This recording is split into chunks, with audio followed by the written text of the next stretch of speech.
पृथु महाराज अर्ची महारानी साक्षात लक्ष्मी नारायण के अंश स्वरूप।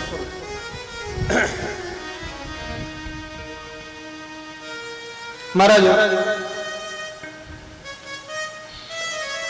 पृथु महाराज ने पृथ्वी वासियों की प्रसन्नता के लिए बड़े अच्छे अच्छे कार्य किए।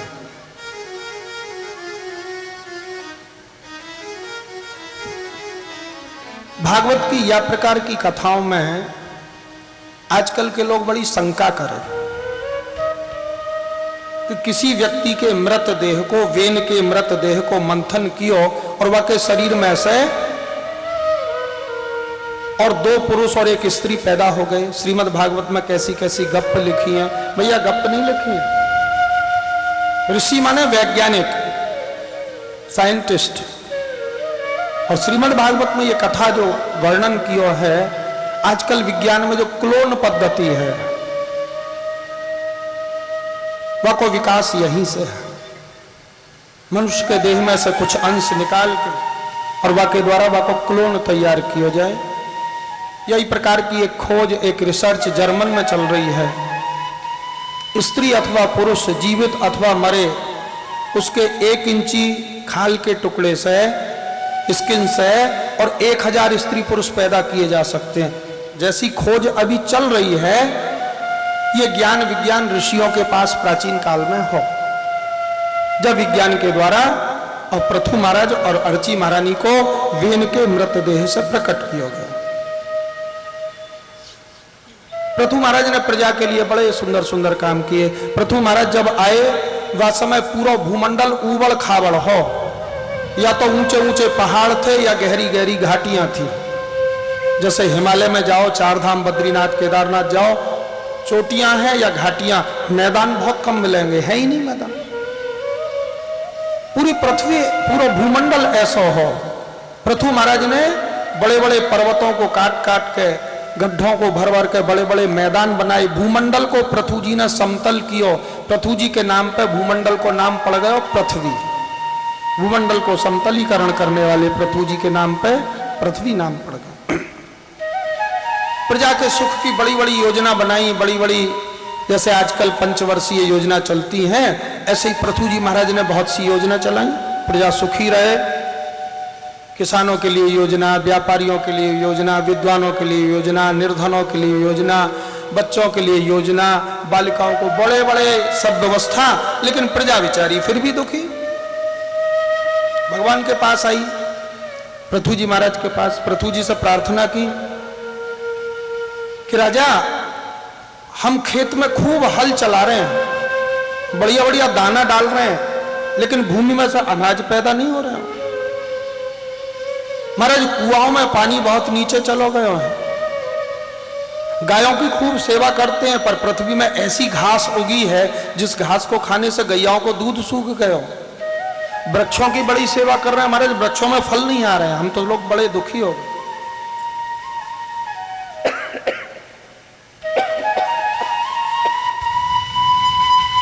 महाराज पृथु जी ने धनुष पे बाण चढ़ायो, पृथ्वी को धमकायो।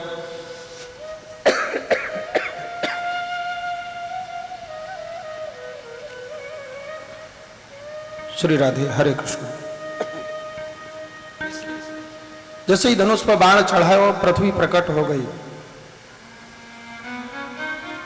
भगवान नारायण की 3 पत्नी हैं,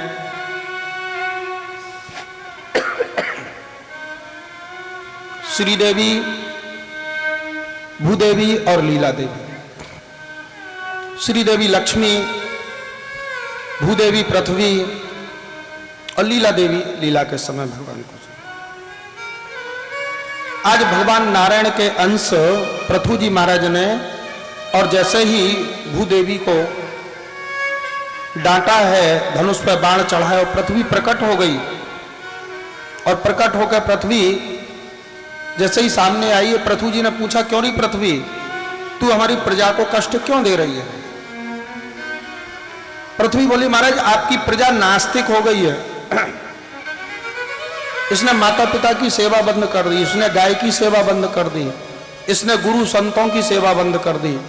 और ऐसे नास्तिकों को मैं अपने ऊपर जीवित नहीं रखना चाहती हूं, इसलिए महाराज अन्न पैदा नहीं कर रही। तो नास्तिकता आज ही नहीं है, पृथु जी के समय में भी नास्तिकता बढ़ गई।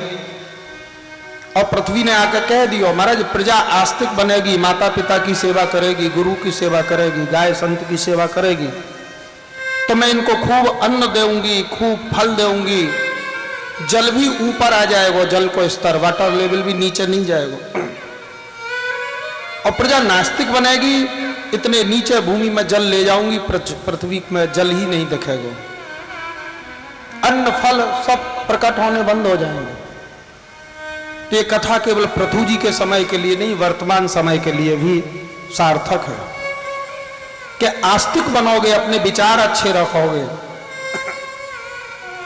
माता पिता गुरु संत की सेवा करोगे, उनके प्रति अच्छे भाव रखोगे, तो पृथ्वी में जल भी ऊपर को आ जाएगा, बिना यूरिया डाले बढ़िया खेती भी होगी, वृक्षों में भी खूब फल होंगे और उनमें स्वाद भी होगा और स्वास्थ्य के लिए अच्छे गुण भी होंगे।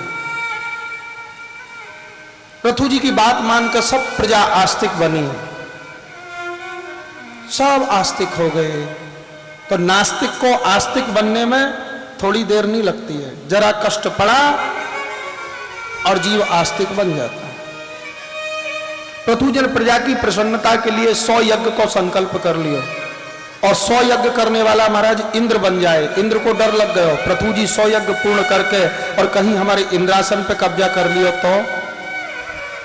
इंद्र पृथु जी के यज्ञ के घोड़ा को चोरी करके भागा, पीछे से पृथु जी के बेटा दौड़े हैं, इंद्र से घोड़ा को जीत के ले आए।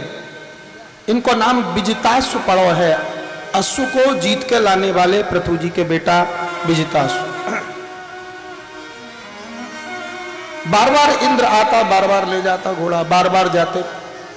ब्राह्मणों ने पृथु जी को मना कर दिया था, पृथु जी आप जब तक यज्ञ में बैठे हो, आप जब तक यजमान हो, आपके हाथ में जब तक ये कलाया बंधा हुआ है, तब तक आप क्रोध नहीं करोगे, गुस्सा नहीं करोगे।